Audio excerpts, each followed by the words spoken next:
지난 시간에는 우리가 영과 육과 혼에 대해서 이제 살펴보았습니다. 오늘 이제 삼위일체, 하나님의 삼위일체, 또 사람의 어떤 삼중적 존재에 대해서 조금만 더 살펴보고, 그러면서 하나님의 형상과 하나님의 그런 모습으로 만들어졌다고 하는 것에 대한 결론을 내리도록 하겠습니다. 먼저 여러분께 나눠드린 그 강의 교재를 보시면 삼위일체 하나님 그 그림이 나와 있을 겁니다. 삼위일체 어떻게 생각하세요? 요새 유명한 목사님들도 그렇고 이 삼위일체에 대해서 잘못 이야기하다가 이렇게 그 시비에 휘말리곤 하고 또 여러 가지 이제 문제가 이제 생기곤 합니다. 그러니까 이렇게 얘기하면 삼위일체가 아니죠. 제가 이렇게 있는데 제가 학교에 가면 학생들이 저보고 교수라 그러고 집에 가면 제 아내가 남편이라 그러고 또 아이들은 저보고 아빠라 그러고 그렇죠? 교회 오면 목사님이라 그러고 나는 하나인데 그렇죠? 이렇게 하는 거 이렇게 부르는 거를 그걸 양태론이라 그러는 거예요. 이거는 삼위일체가 아닙니다. 삼위일체가 하나잖아요. 나 하나인데 저 대상에 따라서 내가 아버지도 되고 목사도 되고 선생도 되고 이렇게 되는 건 양태론이에요. 이렇게 이야기하면 성경적으로는 이단입니다. 자, 그러면 삼위일체는 뭐냐? 이거 삼위일체 정의 내리다가 정의를 바르게 내리려 하다가 이단에 걸리는 이와 같은 사람들도 많이 있어요. 근데 어찌됐든 아버지 하나님이 계시고 아들 하나님이 계시고 성령 하나님이 계신데 이 세 분이 세 하나님이 아닙니다. 이 세 인격체가 완전히 다른 인격체예요. 아버지 다르고 아들 다르고 그 다음에 성령님 달라요. 그 완전히 다른 세 인격체가 한 하나님이라는 겁니다. 한 하나님. 그러니까 하나님이 셋이 있다 그런 얘기가 아니고 완전히 다른 세 인격체가 한 하나님을 형성하고 있다. 자, 그러면 이걸 다른 이야기로 또 표현하면 이렇습니다. 완전히 서로 다른 아버지와 아들과 성령님이 한 하나님으로서 만일에 이 세 인격체 중 하나가 없으면 그러면 삼위일체가 형성이 되지 않습니다. 그러니까 아버지하고 아들만 있거나 아니면 아들과 성령만 있거나 아니면 성령과 아버지만 있으면 삼위일체가 안 됩니다. 그러니까 삼위일체가 되려면 반드시 세 인격체가 있어야 되는데 그 세 인격체가 누구라고요? 한 하나님이란 말이에요. 이 세상에서 이런 거 많이 볼 수 있습니다. 여러분, 시간 그렇지 않습니까? 시간에는 과거가 있고 현재가 있고 미래가 있어요. 이게 세 개가 분명히 다른 거예요. 그렇죠? 여러분 밥 먹고 왔죠? 그건 과거입니다. 지금 저하고 같이 이거 일하고 있지 않습니까? 같이 성경 공부 이건 현재예요. 앞으로 이제 돌아가실 거죠? 집으로. 그건 미래예요. 근데 다 뭐냐? 시간이에요. 그렇죠? 그런데 과거나 아니면 현재만 있고 미래가 없으면 그 시간이 아닙니다. 불완전하죠. 그래서 시간이 되려면 반드시 과거, 현재, 미래가 있어야 돼요. 이와 같은 게 볼펜 같은 것이 있어요. 이 세상에 존재하는 모든 물체가 되려면 반드시 X, Y, Z 방향으로 반드시 어떤 길이를 가져야만 됩니다. 이 길이가 없으면 그럼 더 이상 물체가 아니에요. X, Y, Z라고 하는 방향으로 반드시 길이를 가져야 됩니다. 이게 종이가 굉장히 얇음에도 불구하고 이것도 X, Y, Z 방향으로 길이가 있기 때문에 이게 물체입니다. 근데 한 물체. 근데 X가 다르고 Y가 다르고 Z가 다르거든요. 근데 그 중에 두 개만 있으면 이 물체가 안 됩니다. 이런 걸 우리가 삼위일체 개념으로 설명을 할 수가 있습니다. 자, 그러면 이 삼위일체 하나님 이거 이야기하면서 우리가 조심해서 살펴봐야 될 것이 있습니다. 그것이 뭐냐 하면 이 그림을 한번 보세요. 아버지 하나님, 아들 하나님, 성령 하나님 이렇게 돼 있으면서 맨 겉에 또 그 다음에 가운데 이렇게 원이 있는데 그 원 주변을 다 뭐로다가 이렇게 써놨냐면 거룩하다. 거룩한 걸로 다 써놨습니다. 제가 이걸 지금 이야기하려고 하는 바는 하나님을 하나님으로 만드는 근본 속성이 뭐냐? 그건 거룩함이라는 겁니다. 그 외에 나머지 속성이 있어요. 사랑도 있고 공평도 있고 전능도 있고 신실함도 있고 불변함도 있고 지혜도 있고 전지하심도 있고 그 다음에 긍휼도 있고 이거 여러 가지 그러한 속성들이 있을 수 있는데 이 모든 속성은 다 부차적인 속성이에요. 하나님을 하나님 되게 만드는 속성, 하나님이 하나님이다라고 하는 걸 보여주는 속성은 하나님의 거룩하심입니다.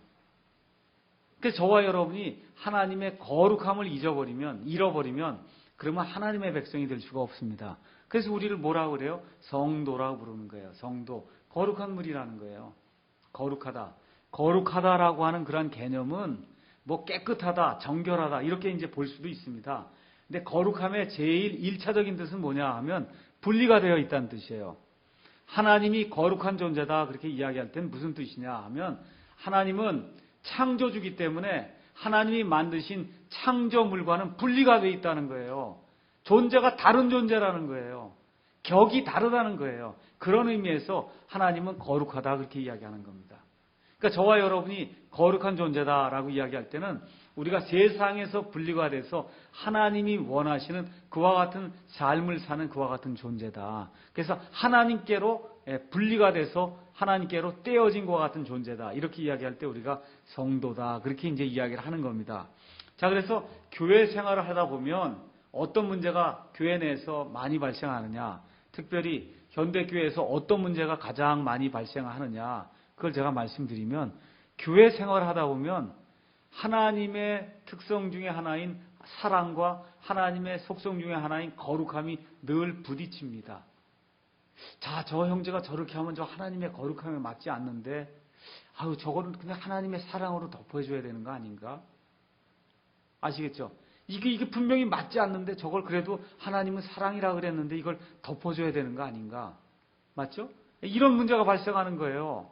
하나님의 거룩함과 사랑이 공존하면 얼마나 좋겠어요. 근데 무슨 일을 하려고 이렇게 하다 보면 하나님의 거룩함이 훼손이 된단 말이에요. 근데 그 하나님의 거룩함이 훼손이 된다고 하는 걸 이야기를 해줘야 되거든요. 그러면 사랑이 없다 그런단 말이에요. 자, 이걸 어떻게 하겠냐 이거예요. 자, 여러분, 하나님의 거룩함 갖고는 일을 잘 못합니다. 그러니까 뭔가 일을 하려면 사랑해야 일을 할 거예요. 우리 모여서 누굴 도와주십시다. 어떤 일을 합시다. 그렇죠? 이렇게 하려면 사랑으로 자꾸 모여야 된단 말이죠. 그러니까 일을 하고 교회에서 무언가 이렇게 협력을 해갖고 무언가를 이루려고 하면 사랑의 그와 같은 수고가 있어야만 됩니다. 근데 사랑의 수고를 하다 보면 잘못하면은 하나님의 근본 속성인 거룩함이 훼손되기 쉽습니다. 그러니까 우리가 뭐라고 이렇게 표현할 수 있느냐 하면 자동차, 아니면은 자동차가 아니면 기차라고 표현해봐요. 기차를 움직이게 하려면 뭐가 있어야 되냐면 엔진이 있어야 됩니다. 엔진이 있어야 기차가 움직여요. 그러니까 교회 안에서 사랑이 없으면 이 교회가 움직이질 않습니다. 근데 문제가 뭐냐 하면 이 기차가 쭉 이렇게 굴러가야 될 길이 있어야 된다는 거예요. 이 길이 없는데 기차가 굴러가게 되면 기차가 막 모든 걸 망가뜨려 놓습니다. 그래서 하나님의 거룩함은 뭐하고 똑같으냐 하면 기차가 다니는 레일하고 똑같아요. 레일. 그래서 이 하나님의 사랑을 가지고 하나님의 거룩함이라고 하는 이 레일 위에서 기차가 움직일 때, 교회가 움직일 때 그때 문제가 생기지 않습니다. 그래서 저와 여러분이 예수 믿는 그런 생활을 하면서 교회 생활을 하다 보면 반드시 거룩함과 사랑이 부딪히는 경우가 생깁니다. 이럴 때 무엇을 택해야 되느냐? 거룩함을 택해야 돼요. 거룩함을 택해야 문제가 생기지 않습니다. 거룩함을 택하지 않고 사랑을 택해버리면 그러면 어떻게 돼요? 무절제한 사랑이 돼버리고 질서가 없는 사랑이 돼버리면 교회가 두동강이 나게 되고 교회 안에 무질서가 생기게 되고 교회가 엄청난 시험을 겪게 됩니다. 그래서 하나님의 근본 속성, 하나님의 근본 속성은 사랑이 아니에요. 그래서 구약성에 가서 보면 거룩하다 그렇게 이야기합니다. 사랑하지 않아요. 하나님의 왕좌 앞에서 스랍들이 날아다니면서 하나님의 그 성호를 찬양할 때 거룩한 걸 찬양합니다. 왜 그러냐? 하나님의 근본 속성이 거룩함이기 때문에 그래요. 그래서 저와 여러분이 예수 믿으면서 신앙생활하면서 교회에서 어떤 문제가 생길 때 특별히 하나님의 거룩함과 하나님의 사랑이 충돌할 때에는 하나님의 거룩함을 택해야 그래야 문제가 교회에서 발생하지 않는다. 내용을 기억하시면 좋겠습니다. 자, 그러면 하나님이 삼위일체라 그랬는데 사람도 어느 면에서는 삼위일체 그러니까 하나님의 삼위일체하고 좀 비슷하다 이렇게 이야기하는 분이 있어서 사람은 뭐라고 얘기하냐면 삼중적 존재다 그렇게 이야기할 수 있어요. 사람도 영과 육과 혼으로 구성되어 있는 삼중적인 존재다 그렇게 이야기하면 맞을 겁니다. 그런데 사람하고 하나님은 달라요. 하나님도 삼중적 존재인데 하나님은 아버지 하나님, 아들 하나님, 그 다음에 성령 하나님, 이 세 분이 완전히 인격이 따로따로 다 있습니다. 그래서 한 분 한 분이 스스로 존재할 수 있고 한 분 한 분이 다 똑같은 권위를 가지고 있고 똑같은 영광을 가지고 있어요. 그런데 사람은 같은 삼중적 존재인데 영과 육과 혼이 따로 존재할 수가 없습니다. 영과 육과 혼이 하나로 합쳐져서 한 사람이 될 때 그 사람이 한 혼으로서 하나님이 주신 그와 같은 일을 수행을 할 수가 있습니다. 자, 그래서 여기 이 그림을 한번 가서 보겠습니다. 사람의 세 가지 본질 이렇게 이제 기록이 되어 있는데 사람은 제일 가운데 영이 들어 있습니다. 영은 뭐 하는 거냐? 영적인 것, 하나님을 의식하는 그런 기관이에요. 그래서 사람의 그 영 안에 제일 가운데에 뭐가 들어가 있냐면 성령님이 들어가 있습니다. 그럼 영적인 것에 뭐가 있냐? 믿음, 소망, 그 다음에 경외, 두려워하는 것, 또 하나님께 기도하는 것 이런 것들이 들어있고 그 영적인 것 다음번에 뭐가 있냐 하면 혼이 들어있습니다. 혼은 본성적인 거예요. 그래서 혼 안에는 어떤 상상하는 것, 어떤 양심을 통해서 뭘 판단하는 것, 기억하는 것, 또 어떤 이성을 통해서 판단하는 것, 또 애정을 느끼는 것 이런 것들이 이제 본성적인 겁니다. 이게 자기를 의식하는 그런 기관이에요. 그 다음에 그거 밖으로 뭐가 있냐면 육신적인 것이 있어요. 육이 있어요. 그래서 육은 세상을 의식합니다. 눈이 있고 코가 있고 귀가 있고 또 입이 있고 이런 손이나 이런 걸 통해서 촉각이 있습니다. 그래서 이런 것들을 통해서 우리가 보통 오각 아니면 오감 그렇게 이야기합니다. 그래서 믿지 않는 사람에게는 오감뿐이 없어요. 근데 믿는 사람은 감각이 하나 늘어나요. 뭘 의식할 수 있어요? 하나님을 의식할 수 있어요. 감각이 하나가 더 늘어나게 됩니다. 근데 여기 가서 한번 보세요. 사람의 영이라고 하는 그 원을 가서 보시면 그 원에 가서 보시면 그 맨 밑에 이 사람의 영을 이렇게 지키고 있는 문지기가 하나가 있습니다. 그 영의 문이 있는데 뭐가 있어요? 그 이름이 뭐로 기록이 돼 있어요? 의지가 있어요. 사람이 의지를 가지고 성령님을 맞아들이지 않으면 성령님이 절대로 못 들어갑니다. 그 사람 안에. 잘 들으세요. 그냥 하나님이 원하면은 그냥 아무 때나 들어와서 사람을 조절한다. 그럴 것 같으면 선악과 같은 사건은 생기지도 않았습니다. 사람 다 로봇 같이 되고 말았어요. 그럼 하나님이 이런 문제를 가지고 고민할 이렇게 필요가 없습니다.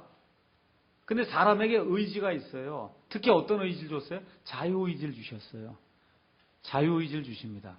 그래서 하나님의 말씀이 선포가 될 때 잘 들으세요. 하나님의 말씀이 선포가 될 때 그때 어떤 것이 생겨요?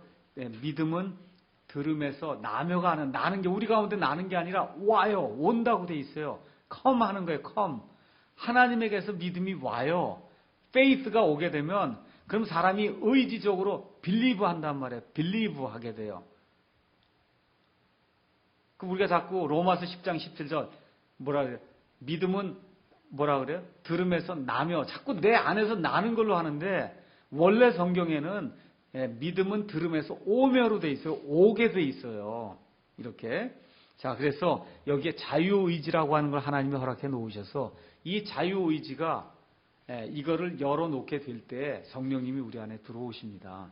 이거를 막아놓고 절대 그걸 놓아주지 않으면 성령님이 무력으로 우리 사람 가운데 들어오지 않습니다. 성령님은 온유한 영이시기 때문에 그래서 우리가 모든 걸 내어놓고 성령님을 내가 맞아드립니다. 예수 그리스도를 내 개인의 구원자여 주님으로 맞아드립니다 하고 이렇게 의지적으로 반응할 때 그때 성령님께서 사람의 영 안에 이제 들어오게 됩니다. 자, 그럼 여기서 지금 중요한 내용이 뭐냐 하면 여러분 육신적인 그 감각기관에 5개가 있어요. 눈이 있고 코가 있고 귀가 있고 입이 있고 촉각이 있는데 잘 들으세요. 마귀는 뭘 통해서 주로 역사하느냐 하면 눈을 통해서 역사합니다. 마귀는 보여주는 걸 통해서 일을 해요. 주로. 그래서 요한일서 2장에도 세상에 있는 모든 게 다 뭐라 그래요? 안목의 정욕이라 그랬어요. 눈을 통해서 역사합니다. 그러니까 하나님은 어떻게 해요? 귀를 통해서 역사해요. 하나님은 보여줌으로 역사하지 않아요.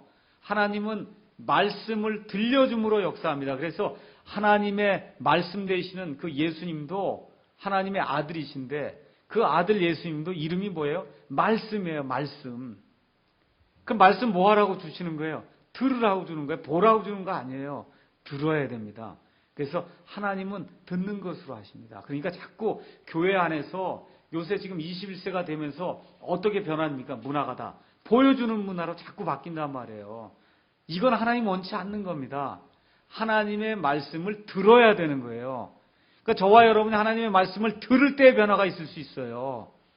보는 것으로 변하지 않아요. 기도하는 것으로 사람 구원받지 못합니다. 말씀 선포의 어리석은 것으로 사람들 구원하기를 기뻐하셨다 그랬어요. 말씀을 선포할 때 그 사람이 그 말씀을 듣고 반응할 때 사람이 구원받을 수 있는 거지 보는 거로 되지 않아요. 그래서 여러분이 이 2부가 어떻게 타락합니까? 선악과를 보고 타락하지 않아요. 그렇죠? 예, 여호수아기에 가서 보면 아간이라고 한 사람이 또 타락해갖고 온 이스라엘을 곤궁에 이제 빠뜨리게 만든 그런 대목이 나오지 않습니까? 왜 그래요? 눈으로 봤단 말이에요. 눈으로 옷도 보고 보물도 보고 보니까 문제가 생겨요. 다윗이 왜 문제가 생겼어요? 밧세바를 눈으로 봤기 때문에 문제가 생기는 거예요. 들었을 때는 아무 문제가 안 생겼습니다.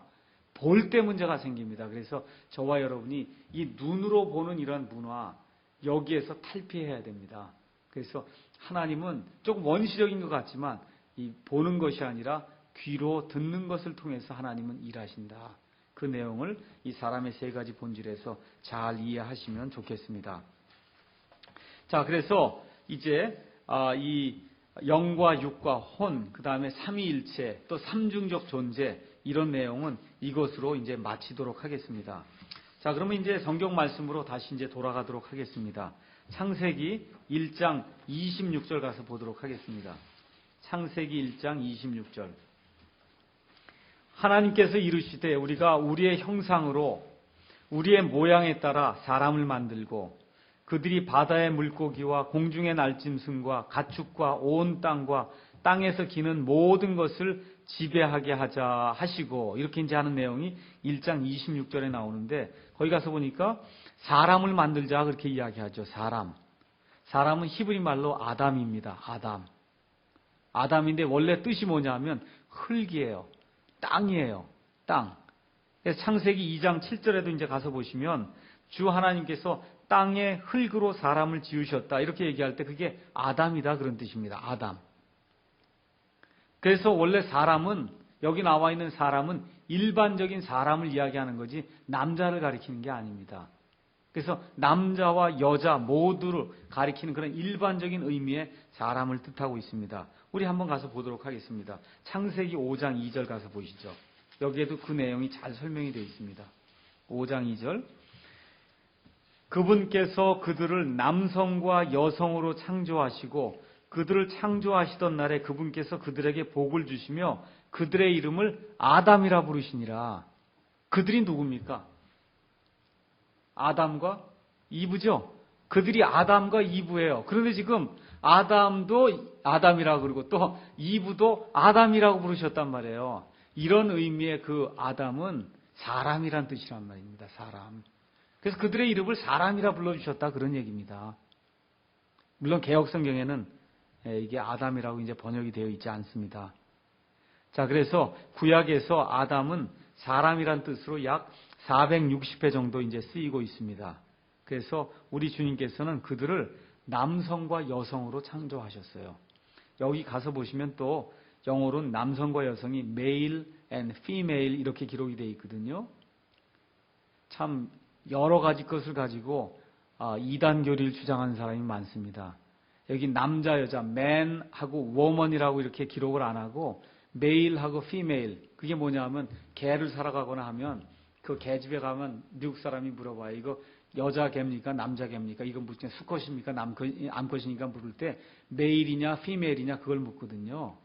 그러니까 male, female 이걸 쓴 걸로 봐서는 이게 사람이 아니라 사람 이전에 있던 네피림 같은 어떤 뭐 야옹이 없는 그런 존재이기 때문에 이렇게 한다는 거예요. 그래서 하여튼 참 이상한 걸 가지고 이렇게 이단 교리를 만든 사람들도 참 많습니다. 여기 메일, 피메일은 지금도 여러분이 미국에 들어가시려면 들어갈 때 그 입국 서류를 적어야 돼요. 거기 가서 보시면 섹스라고 난이 있어요. 남성이냐 여성이냐. 거기 가서 뭐라고 써야 돼요? M 아니면 F로 써야 돼요. M은 메일이고 F는 female이에요. 그게 뭐예요? 남성, 여성이다 그런 뜻입니다. 지금 이 시간에 미국에 들어갈 때 입국 서류에도 지금 메일, female을 써야 되는데 그건 이렇게 개같이 아니면 소같이 이런 짐승을 가리킬 때만 이렇게 쓴다. 이렇게 해갖고 그런 이단 교리를 또 만들어내는 그런 사람들이 있습니다. 그래서 참 이게 성경을 이렇게 가르치고 하면서 여러 부류의 이렇게 사람들 만나다 보면 야, 이게 하나님을 이게 들고 파는 건 좋은데 이게 좀 잘 파야지. 이게 이런 방향으로 파면 정말 좀 곤란하겠다. 이게 그렇지 않습니까? 이게 메일, 피메일을 가지고 여기 나와 있는 거, 이 아담, 여기 이브는, 이거는 창세기 2장에 나와 있는 그러한 영이 있는 그런 존재가 아니다. 어떻게 그렇게 해석이 나올 수가 있겠는가. 이런 생각을 좀 해봅니다. 하여튼 어쨌든 하나님께서 그들을 남성과 여성으로 창조했어요. 이런 의미의 사람이다. 그런 얘기입니다. 아담은 또 다른 뜻이 있습니다. 아담은 붉다 이런 뜻이 있어요. 빨갛다 이런 뜻이 있습니다. 그래서 여러분이 이 에서하고 그 다음에 야곱의 기사를 잘 알 겁니다. 에서가 사냥 갔다고 왔더니 배가 굉장히 고팠어요. 근데 누가 붉은 죽을 쓰고 있었습니까? 팥죽을. 누가 쓰고 있었어요? 야곱이 쓰고 있잖아요. 그러니까 그걸 달라 그랬잖아요. 그래서 그걸 달라 그래서 그걸 먹었어요. 그리고 장자권을 넘겨줬어요. 그래서 그 다음에 뭐라 그래요? 그래서 그의 이름을 뭐라고 부른다 그래요? 에돔이라 부른다 그랬죠. 에돔이 아담에서 나오는 변형된 이야기입니다. 그러니까 무슨 뜻이에요? 붉다 그런 얘기예요. 그 팥죽, 그 죽 먹은 죽이 붉은 팥죽이라는 거예요. 여기에서 이제 에돔이 나오고 붉은 암송아지, 또 붉은 순양의 가죽 뭐 이런 거 이야기할 때 붉다라고 하는 그런 뜻으로 아담이라고 하는 그런 단어가 이제 나오게 됩니다. 자, 그 다음에 이제 1장 28절에 가서 보니까 하나님께서 그들에게 복을 주시며 그들에게 이르시되 다산하고 번성하여 땅을 채우라. 땅을 정복하라. 또 바다의 물고기와 공중의 날짐승과 땅 위에서 움직이는 모든 생물을 지배하라 하시니라. 여기 28장에 가서 보면 우리가 처음에 창세기 공부 시작하면서 이 갭이론, 간극 이론에 대해서 이야기하면서 그와 같은 이론은 성경적으로 지지를 받을 수 없다. 그런 이야기를 했습니다. 그런데 이제 그 간극 이론을 주장하는 사람들이 또 즐겨 사용하는 그 단어가 창세기 1장 28절에 나오는 이야기입니다. 영어로 가서 보시면 거기 다산하고 번성하여 땅을 채우라. 땅을 채우라가 영어로 replenish the earth 이렇게 기록이 되어 있습니다. replenish the earth. 땅을 채우라는 뜻입니다. 개역성경은 땅에 충만하라 이렇게 기록이 되어 있거든요. 여기에 replenish가 RE라고 하는 얘기는 이건 다시란 뜻이 아니냐. RE. 그렇죠? RE가 되면 보통 많은 경우에 repeat 뭐 이렇게 갖고 다시란 뜻이거든요. 그러니까 땅을 다시 채워야 된다. 그러니까 무슨 얘기냐 하면 창세기 1장 거기에 원래의 지구가 있었는데 그런데 이사야서 14장과 또 에스겔서 28장에 있는 이와 같은 어떤 사탄의 반란으로 말미암아 그래서 이 땅이 완전히 파멸이 돼서 혼동 속에 빠져들어갔다는 거예요. 그래서 1장 3절부터 하나님이 재창조를 한다는 겁니다. 그래서 땅을 다시 채워야 된다 그런 뜻으로 여기 replenish를 썼다. 그렇게 하면서 그 이야기를 이제 많이 이야기하는데 실질적으로 replenish의 re는 다시라고 하는 그런 뜻이 아닙니다.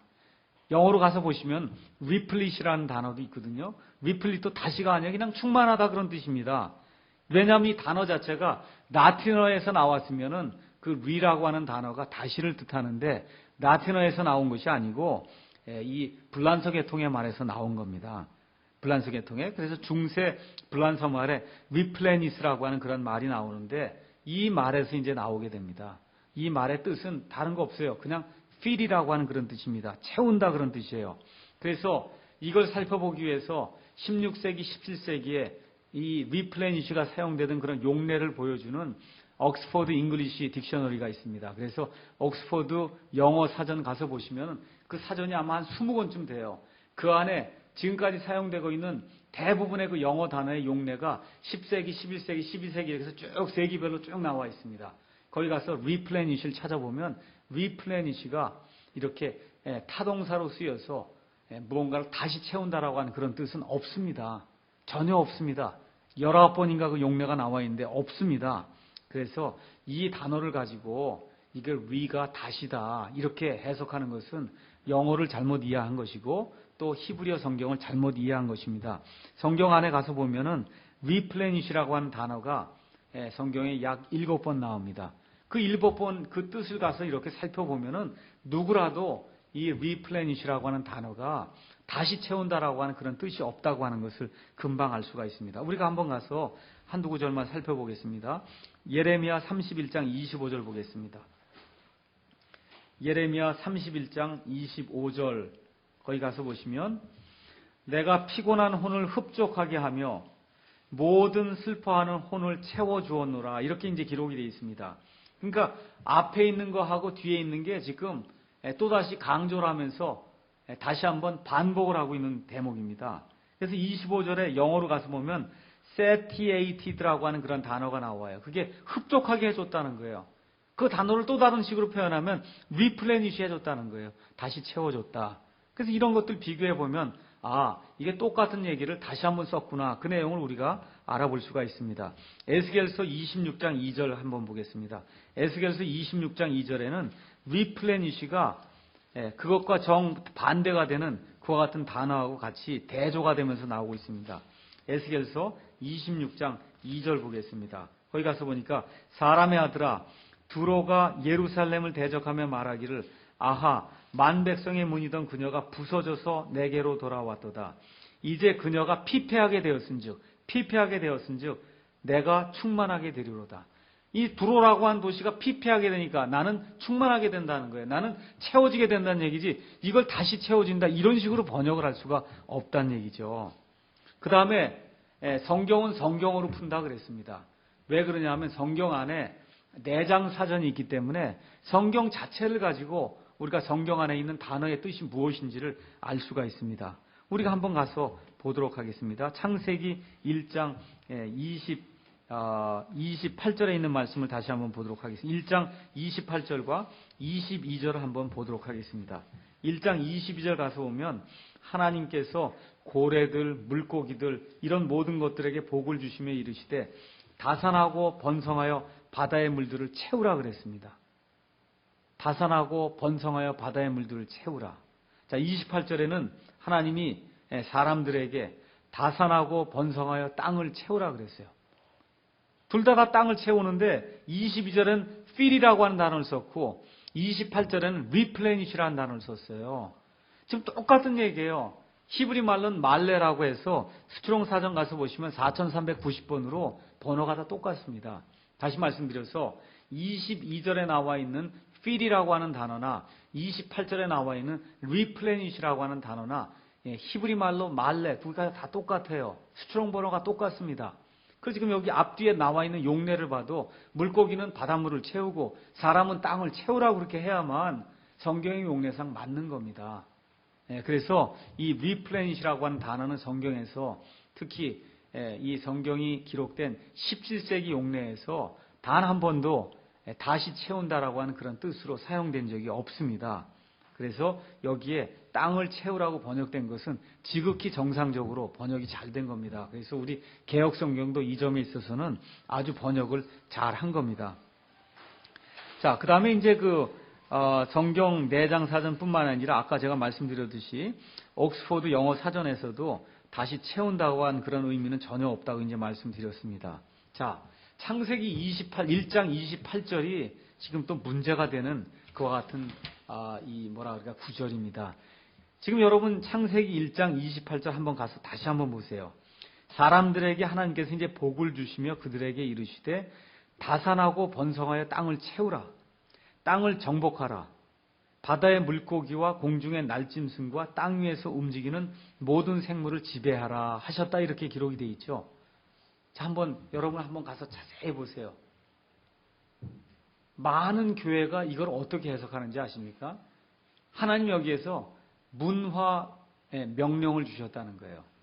다시 말씀드려서 하나님이 이 세상의 모든 문화를 크리스찬 문화로 정복을 해야 된다고 정복하라는 위임의 명령을 줬다는 거예요. 여러분 이 구절을 읽으면서 문화 정복이라고 하는 게 들어옵니까? 이 안에서? 여기 읽으면 무슨 내용이에요? 하나님이 내가 지금 하나님의 왕국을 세우려고 하는데 그 왕국을 세우려고 하는데 너희가 그 왕국에 들어있는 모든 걸 다 지배하고 거기서 번성하고 다산하면서 이 모든 것을 지배하는 사람이 되라 그 얘기죠. 맞죠? 크리스찬 문화를 갖고 나가서 이 세상에 나가서 저 세상 사람들이 락 음악대고 꽝꽝대고 하면 너희도 락 음악 갖고 나가서 꽝꽝대고, 사람들이 랩 음악으로 꽝꽝대면 너희도 나가서 랩 음악으로 꽝꽝대고, 그렇게 하라는 겁니까? 성경 말씀은 이와 같은 식으로 왜곡을 해가서 하나님이 주신 그런 의미가 전혀 아닌데 무슨 문화 위임이니 문화 명령이니 이걸 구절을 가지고 그렇게 해석한다는 것 자체가 성경에 맞지 않는 해석이에요. 하나님의 마음속에는 문화 위임이니 문화 명령 같은 건 들어있질 않습니다. 자기들 스스로 락 음악하고 교회 안에서 꽝꽝대려고 이런 것들을 가져다가 이런 말씀을 오용을 해갖고 하나님이 전혀 말씀하지도 않았던 그런 것들을 가지고, 아니면 어떻게 크리스찬 문화를 가지고 세상 문화를 어떻게 정복을 합니까? 세상과 분리가 돼서 나온 사람들이잖아요, 우리가.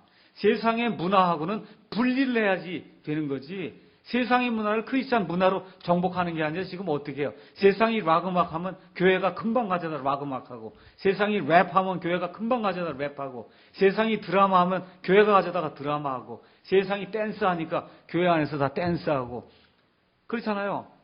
뭐 경배와 찬양이라고 그래서 이름만 바꾼 거지 실질적으로 어떻습니까? 이 세상이 하고 있는 거 그대로 카피해서 쓰는 거예요, 교회가. 그렇게 하면서 무슨 문화 명령, 문화 위임을 해갖고 이렇게 교회가 모든 걸 정복해야 된다. 여기 지금 이건 교회 얘기하는 것도 전혀 아니에요. 지금 누구에게 주고 있는 거예요, 이거를? 누구에게 줬어요? 아담과 이브에게 주면서 결국 누구에게 주는 거예요? 온 세상 사람들에게 주면서 내가 지금 내 왕국을 세우려고 한다. 하나님의 왕국을 세우려고 하는데 그 하나님의 왕국의 치리자로 내가 너희 사람들을 세웠으니까 너희가 내 뜻에 맞게 내가 만들어 놓은 모든 창조물을 다스리면서, 그렇죠? 번성하고 다산하라고 하나님께서 말씀해 주시는 거잖아요. 여기 그거 외에 다른 얘기는 없습니다. 그걸 다른 얘기를 찾는 거는 그 하나님의 뜻이 아닙니다. 이렇게 하다 보니까 어떻게 되는 겁니까? 교회를 문화공간으로 만들어야 된다 그래서 교회를 연극 무슨 공연장으로 만들어 놓고, 교회를 또 운동장으로 만들어 놓고, 제가 연극 공연하고 이렇게 교회가 그런 용도로도 쓰일 수 있다는 걸 부인하는 게 아니에요. 근데 예배 드리는 장소 자체를 연극 공연장으로 만들고 댄스장으로 만들고 이렇게 하는 거 하나님의 뜻이 아니란 얘기죠. 성경을 잘못 오해하고 있는 겁니다. 하나님은 교회가 세상 문화를 선도하라 그런 얘기 하신 적이 없습니다. 세상 문화를 배격하고 세상에서 분리가 돼서 나와서 성도, 거룩한 무리가 되라는 거예요. 하나님께로 구분이 돼서 하나님이 사용하시는 그와 같은 거룩한 무리가 되라는 거지. 세상에 그 쓸데없는 그런 쓰레기 같은 그런 문화를 가져다가 교회에서 하라고 하나님이 이와 같은 명령을 준 적이 한 번도 없습니다. 창세기 1장 29절 30절 보겠습니다. 하나님께서 이르시되 보라 내가 온 지면 위에 있는 씨 맺는 채소와 속에 씨 맺는 나무의 열매를 가진 모든 나무를 너희에게 주었노니 그것이 너희에게 먹을 것이 되리라. 그래서 사람의 먹을 것은 초식입니다. 초식 열매뿐이 없습니다. 그 다음에 이제 30절에도 또 땅의 모든 짐승과 공중의 모든 날짐승과 속에 생명이 있어 땅에서 기는 모든 것에게는 내가 모든 푸른 채소를 먹을 것으로 주었노라. 그래서 이 모든 짐승들에게는 채소를 주셨단 말이에요.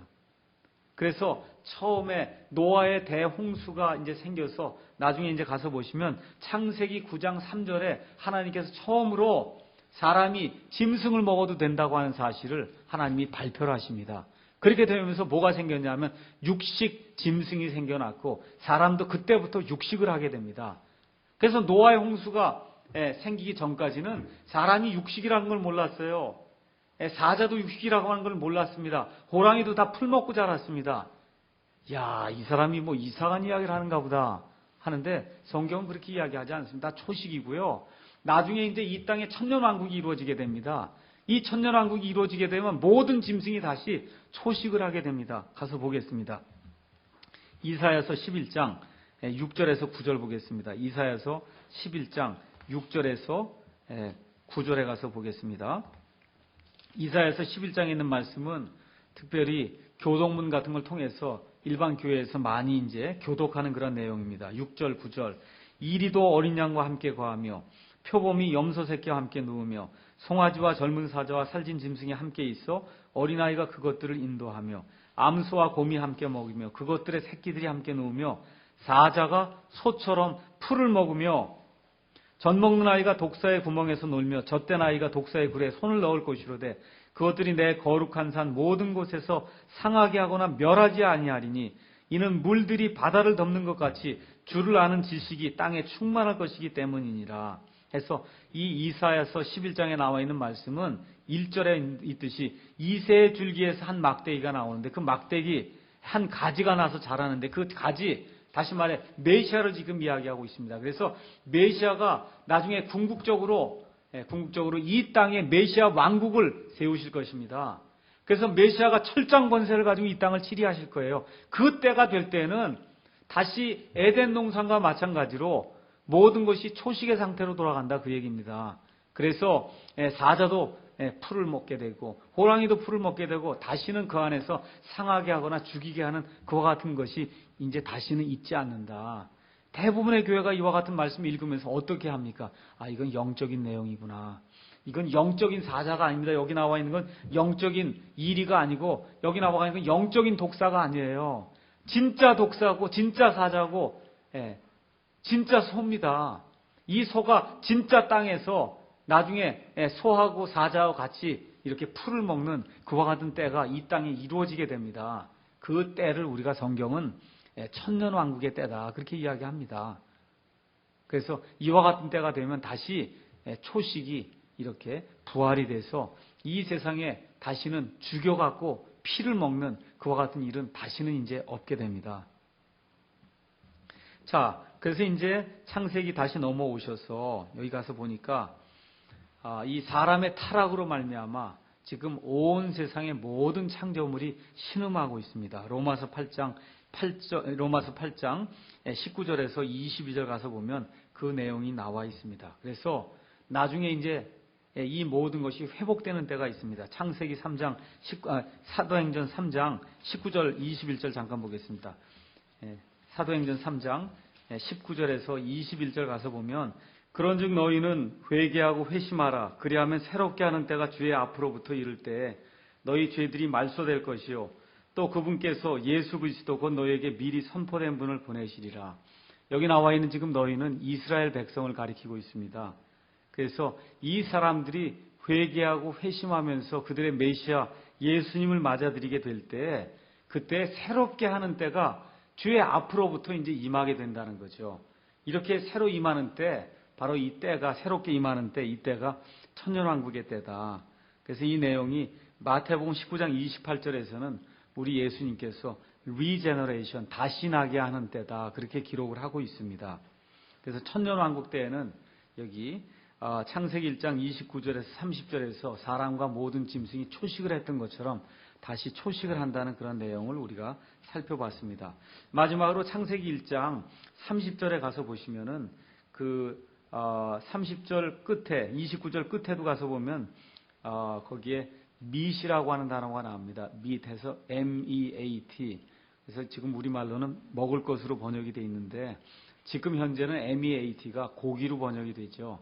근데 이제 과거에 이 1611년에 성경이 기록될 당시에는 고기를 포함해서 모든 먹을 것을 meat이라고 이야기를 했습니다. 이왕 영어 성경 공부를 하니까 여러분께서 meat, meat라고 하는 그런 단어가 나오면은 이게 먹을 것을 뜻하는구나. 1차적으로 그걸 기억하면 좋겠습니다. 1장 31절 보겠습니다. 하나님께서 자신이 만든 모든 것을 보시니 그래서 첫째 날부터 여섯째 날까지 하나님께서 만들어 놓은 모든 것을 보시니 보라 매우 좋았더라. 그렇게 기록이 되어 있습니다. 그 저녁과 아침이 여섯째 날이더라. 그래서 하나님께서 이 세상 모든 것들을 만들어 놓으시고 기뻐하시는 그런 대목이 이 안에 기록이 되어 있습니다. 우리가 지난 한 10번을 통해서 창세기 1장에 나와 있는 이 하나님의 말씀을 자세하게 상고해 보았습니다. 오늘도 이 삼위일체 하나님 또 사람의 삼중적인 구조에 대해서 또 창세기 1장 26절부터 31절에 대해서 한 절 한 절 하나님의 말씀을 살펴보았습니다.